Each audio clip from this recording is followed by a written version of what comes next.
Well, my uncle was a landscaper out there, the landscape designer, and so I worked my way through college collecting trees in the mountains for the landscaping business, mostly big vine maples. That's when I found those deer-browsed vine maples that were really studded, and I saw those things and said, that's what those Japanese guys put in the pots.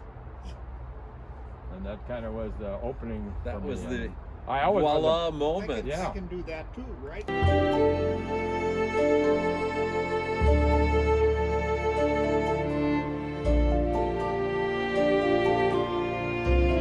This is kind of what you're lucky to find.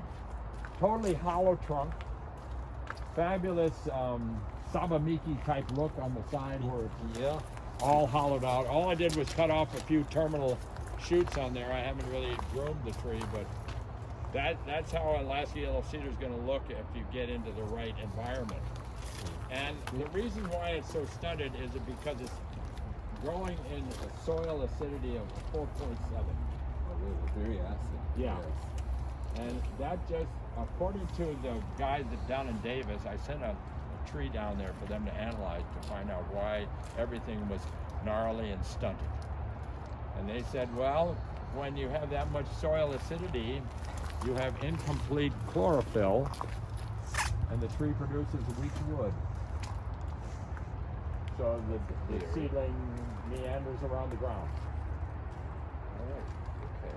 And so setting it free of that kind of acidity gives you some vertical kind of growth going on. I see. So once they're out of it and it's washed out or however, This little secondary trunk is absolutely charming. Isn't that amazing? This is quite, it almost looks like a muscle, you know, a tendon wrapping around a trunk here. Amazing. Yeah, they're just fabulous things, and you find them, and they're mostly all buried under moss and stuff. And so you clean all this, get down to where the trunk is, and oh, look at that down there. I mean, look at this. This is a lodgepole pine from up there. Look at that. Yes. Wow. Now that one really traveled along the ground before it started growing upwards. Yeah. I can see the roots over there in the back. Yeah. And this all along the ground until it starts raising itself upward. I mean, it's just the area up there, and it's quite abundant in a lot of different areas. That kind of soil acidity. And you get into those bogs, which we call them bogs. So there's going to be really wet areas, and then there's reasonable ground, but it's all buried under this much humus and moss because that thing is 600 or 700 years old. I mean, they're growing 200 years to the inch. It's just, wow, that's kind of amazing stuff. Here's one behind you, a little cutie. So that's a lodgepole. That is a lodgepole. And this is Alaska yellow. And there's mountain hemlock. Now that's off of Mount Hood. So that wasn't from that boggy area. And so the tree grew quite vertically. But this again. There's nothing wrong with vertical either.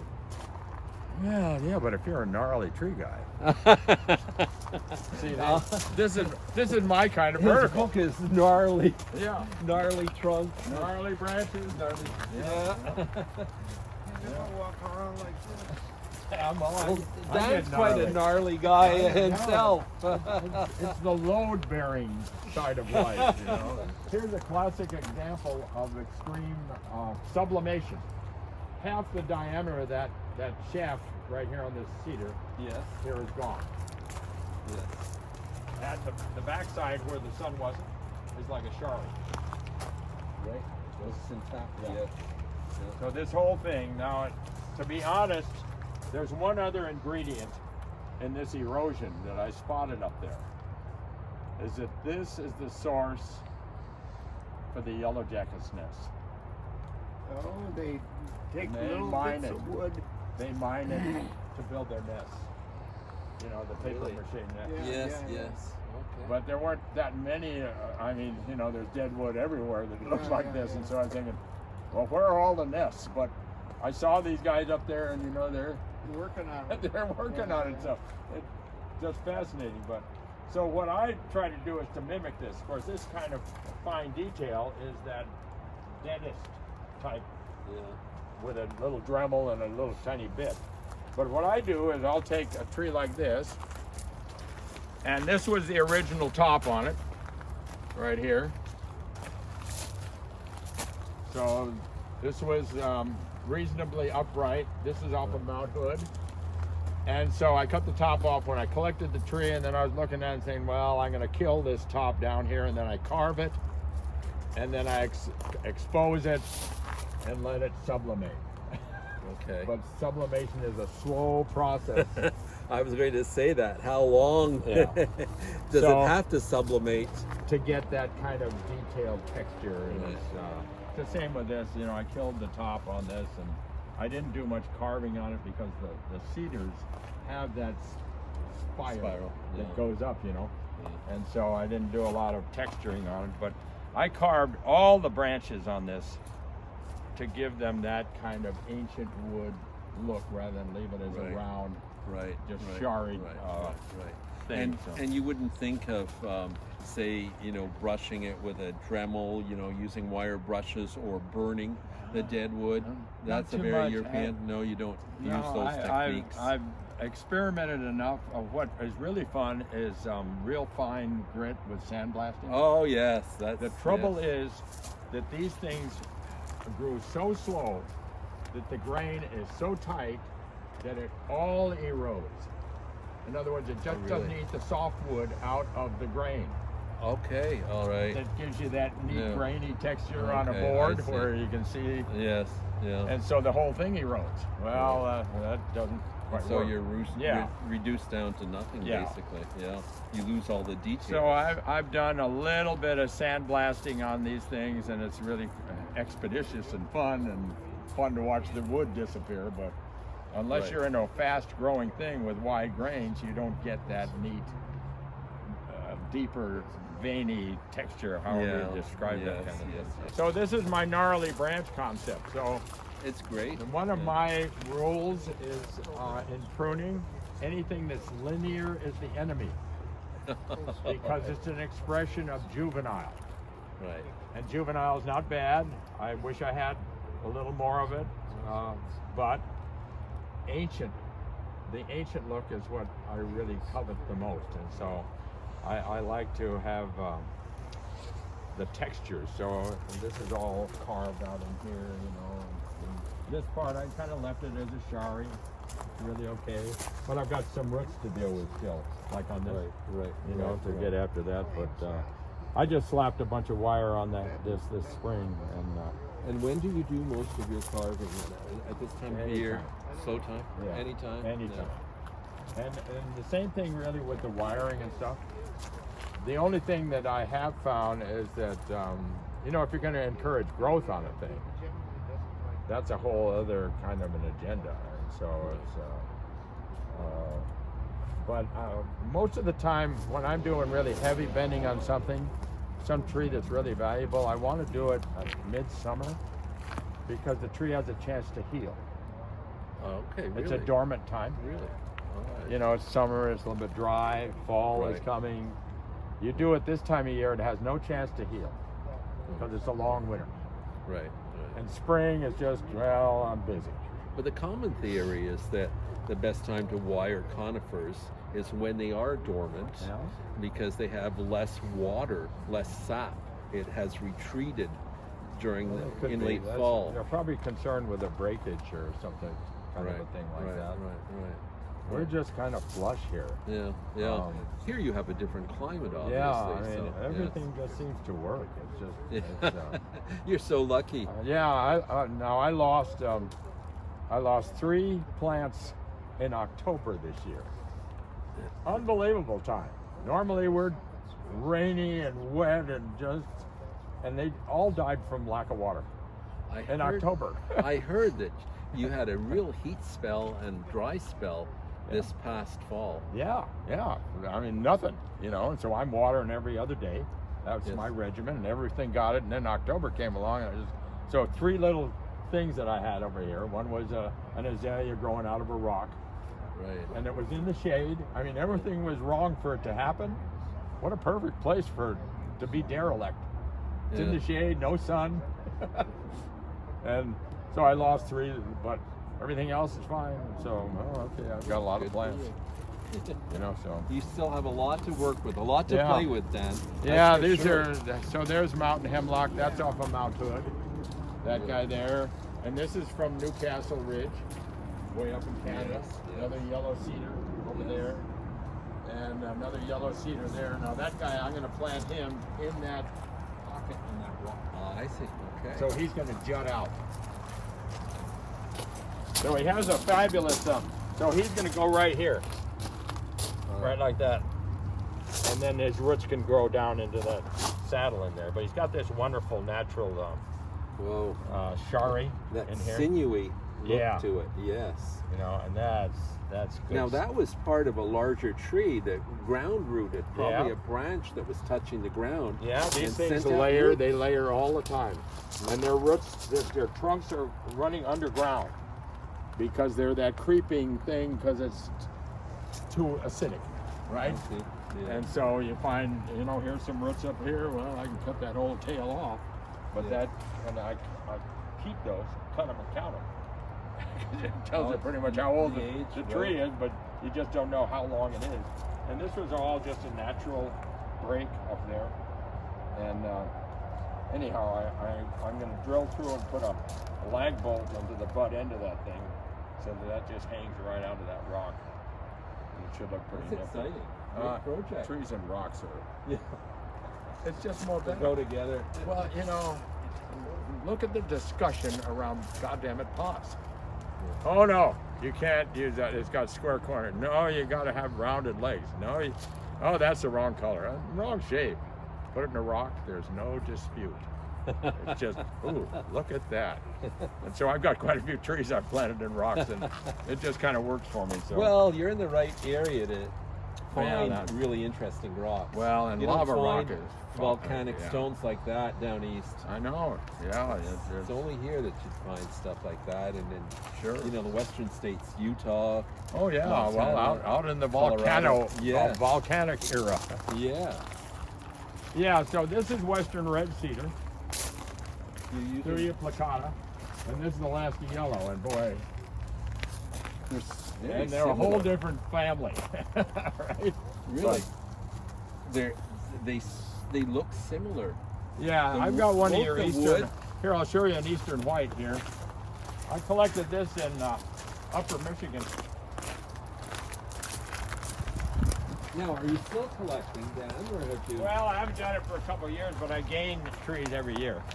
Oh yes. So Well, that's typical of our eastern. That's it is eastern an white. eastern white. Here's Alaska yellow, All right. and so that's from It's- Upper Michigan. It's doing well. Oh It yeah, is doing they do fine very here. well Yeah, here. it's just a more delicate foliage on them. Slightly more delicate. And yes. I added those dead wood ingredients. So it's a homogenized planting Okay. of eastern white and western red cedar. I see. Okay. Well, there's a little bit And- of creative cheating going on here. Yeah, I just was such a But great. it looks great together. Well, it's So about why as close not? as you can get for a Yeah, marriage why like not? that. So. Marriage between east and west. You know, the whole thing for me is how can I make it? This was the original top. Here again is that example of sublimation. This side wasn't in the sun. This side Oh, was. This is beautiful. Yeah. Look at that. It's All- almost looks like scales Yeah, on on an exotic bird or just, feathers. It's just ruffled amazing feathers. what that effect can do. And you see it in the deserts. You see it in Mountaintops. Palm Springs. You Oh, see really? it down in Florida. Mm. And now it has to, concurrent with that, you have to have wood that's reasonably durable. And Yes. that's where you can run into trouble with deciduous trees. Right, right. It's hard to know how long wood is going to last, but a penetrating epoxy makes it last a long time. Yeah, I do use that. Yeah. I'll show you a Japanese maple that I worked on here. And it's just before we go, I'm interested to see that you have been working on larches. Now this looks like a Japanese Yeah, it larch. is. Yeah. It is? yeah, Yeah. from 1980. From 1980. Yeah. And how you grew it from seed No, or from a young- 1970. from 1970? This came from Musser's nursery. Oh, really? back Okay. in Pennsylvania or something. Yes, yes. Yeah. They grow Christmas And trees. John Hines, who was an erstwhile president of BCI way back in the 60s, moved out here and he bought 100 of them from Musser's Nursery Yes. in 73. So they're 3-year-old seedlings. Yes. And then he grew them in pots and that's one of them. So I've got several really great ones out here. So we're talking 50 years here. Yeah. That's Yeah. amazing. Yeah. Yeah. And I've got an interesting example down here that's kind of fun. The coning, kills the sprig. And so it's the enemy, in a way. Yeah. But it's a great lesson for the women. Don't mess around with sex. It can kill. So I'll show you this one down here on the table. Well, I had a Japanese larch that sent out hundreds of cones. Yeah. I was so proud of it Yeah. that I didn't remove them, and the tree died. Well, and you can't. There's no way to remove them. In other words, they're committed now for next summer's cones. Yeah. And so that branch is doomed no matter what you do, because I've tried everything about removing Cutting them off. the little tiny potential blossom, leaving Yes. a few of the needles, they just go. Yeah. So once the summer commitment is made, and to me the summer commitment is that it's threatened. Okay, so let me show you. So it's really kind of interesting. These are the black pines that I grew from the seed from Korea. Absolutely. And Incredibly beautiful movement. I do a kind of an interesting thing on needle reduction. I don't mess around with them. So these are normally You decandle at what time of year? the end of July. Really, that late? Yeah, that's Oh, the boy. time. You do it earlier and you get this. Well, I guess it depends on your Climate. your growing area. Yeah. Because in These are in full sun here, with Wow. a little bit of morning exception. Yeah. And whenever I miss a shoot, when I go to decandle and I miss a few shoots, I get a few little longer needles in there because that was a bud that I didn't tinker with. But it just worked, and I do it every year. Yes. Yeah. But they get twice a week Miracle Grow. Twice a week. Yeah, not twice a week, every 2 weeks. Okay. Yeah, gotta keep that straight. look at these Alaska yellow cedars. This is a timber tree up in Canada, or in the Cascades. So that's that bog. Yeah. Amazing what a different environment will do to Yeah. a tree. And it's such a strange one. Yeah. Soil acidity. Hello, Earth. It's kind of like, huh? What is it? Right. All you know is you've heard about it now. Oh, what do you do about it? Well, plants live in a variety of soil acidities, Right. but that gives you a procumbent growth habit, which is fabulous for bonsai. I mean, Right. you want it gnarly, hey, Right.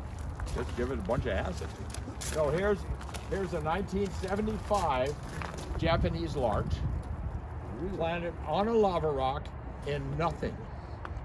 In other words, there's no pocket in this rock. I mean,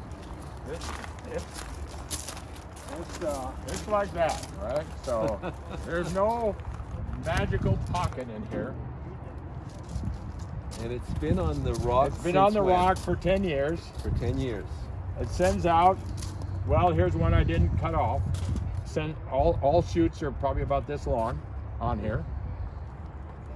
It's full sun all year long, and it gets watered every other day.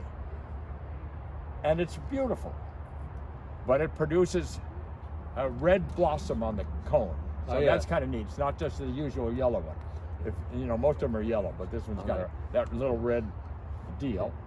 And I've tried all sorts of pruning, cutting those things off, shortening, getting rid of the cone. Doesn't matter, that sprig is going to die. So this is all dead here, but I've got a live bud there. And so this thing has enough balance going that there's about as much new growth as that there is the die-off. Right. And so this is what I explain to the ladies. I say, see how beautiful this is, all these potential children? But remember, sex can kill. And so be careful with it. think maybe what I might try to do here is, just for the fun of it, is put this guy over here. Because this is the same bird, but it's in the shade Oh, all right. from the lace leaf. Okay. And so no cones. Oh yeah. Well, they do you know. love full sun. Yeah, one cone. Right. And so, but anyhow, here's that azalea I was telling you about, the suckers. Oh, this is These are the actually suckers off this giant one. So here's where I tied the truck rope onto it and ripped it off of the giant azalea, which I'll show you that out there. I'll predict that in the future you'll have this carved into it. Well, you've already started with the spires. I did the here. tips. Yeah. Here's what is perhaps the most enlightening. I'm pretty well aware of how much sapwood does a tree have to have to survive. We're talking about years worth. Yes. Okay? Yes. Well, you cut. Here's a California juniper, and the sapwood is 1.5 inches wide on a trunk this big. There's probably 200 years of sapwood there. What's the minimum it has to have? Well, there's no answer. The only clue you have is that the laburnum tree only has 3 years of sapwood committed on a laburnum tree to feed moisture up to the tree. Only 3 years back. So lots of heartwood, right?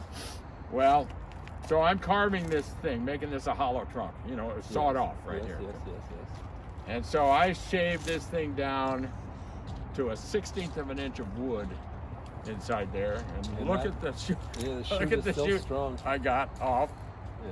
They have such a thin cambio. Well, I know it. Yes, I know it. is. And Yes. apparently a thin sapwood Yes. need also, right? Amazing. And Yes. so anyhow, I just did a bunch of carving to kind of take care of the sawed off stubs, because they look kind of like sawed off stubs. That's an amazing But- base. Yeah, And I mean, I'll have to see the mother tree up front before I leave. oh yeah, Yes. it's huge, because these were just some suckers Yeah. coming off. That's amazing. So these are the things that I wanted to wire into just Yes. little kind of gnarly. So what I'm thinking about training it into is a conifer-style on an azalea. All right. So an old pine with little gnarly branches, Okay. dead snag top, and then in May it'll bloom. Right? Well, So why- anyhow, because the normal why thing not? is, well, I need to grow this into this branch that Yes. comes here, and another bunch of mumbo jumbo like that. And so anyhow, Why not? it's just a thing to kind of play with. Great. There's a California redwood that is in its winter protected state. Okay. That's quite an interesting rock with those, Yeah, so those this waves. this was crashing eroded. waves. This came from Hawaii, Oh, really? and it was Hawaii? eroded by a blowhole. So the blowhole throws the water up, and it Yes. comes on shore and smacks and is done. That's the wash. What an amazing movement. Yeah, just a great stuff. And it was really heavy. And I remember carrying that off the beach, and You carried I it off tried some. yourself? well, yeah, I had to get some straps on it, and I was able to kind of get it onto my back. And it just, anyhow, it's Pretty amazing. Now this is another Trident. Trident, Yeah. and this is that one that I hollowed out. Look at it from over in here, and you can see that I've had those big suckers. This is another one that's 15 years old from a pencil-sized start. Very interesting here. Yeah. Yeah. Very, very. So I kind of buy into less of the traditional maple concept of flawless bark and flawlessness. Yes. Show me something that really has a life story. And you created this one? Yeah. Really? It's a highly unusual trunk. with Yeah, those well, I had to, almost I had to start buttressing up there, roots. Yeah. and I had it in a real tall container And that I would cut the container. all right. Oh. And Finally, I did well enough to know. I think it's pretty cool. the It's way- pretty neat, and Yeah. Obviously I haven't all those long I haven't roots done on much it. pruning on it this year, but the more you let grow, the bigger the trunk gets. So I kind of let things kind of go along with that. Yeah, this is that's the name, The stand stand for it. Yes. Maybe 4 years ago, I fell heir to a Japanese beech.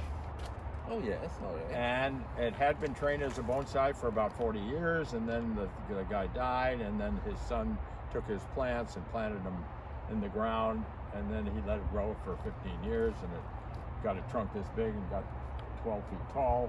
And then he was going to move, and I knew him, and he said, "Do you want this?" And I said, "Oh, okay." So I cut it off at 5 feet and carved the top to look good because it was just sawed off. And then I put it in a big bonsai pot because I dug it out of the ground, and it did fine. And then the next spring I was looking at it and said, you know, I had to air layer off that top that I had carved Right. and make a short tree, and then I'd be down to 30 inches or something for the rest of it. So I did that. And I just cut that top off this spring. And where is it? And I'll I'm show you. curious. So there's the mother beech in the brown pot. All right.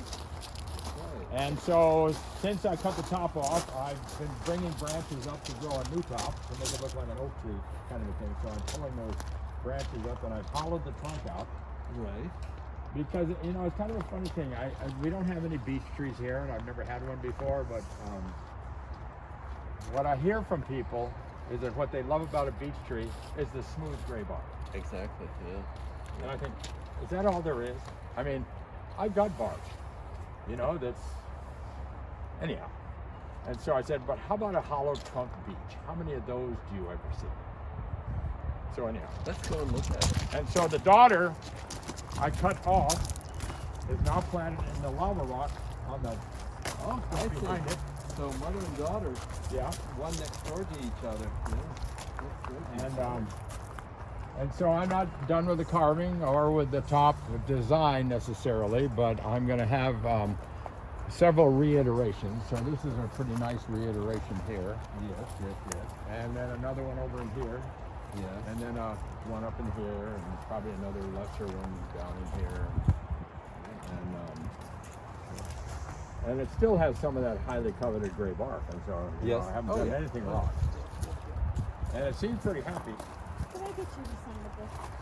Good job. You're a wonderful looking lady. What's your name? Oh, that's right.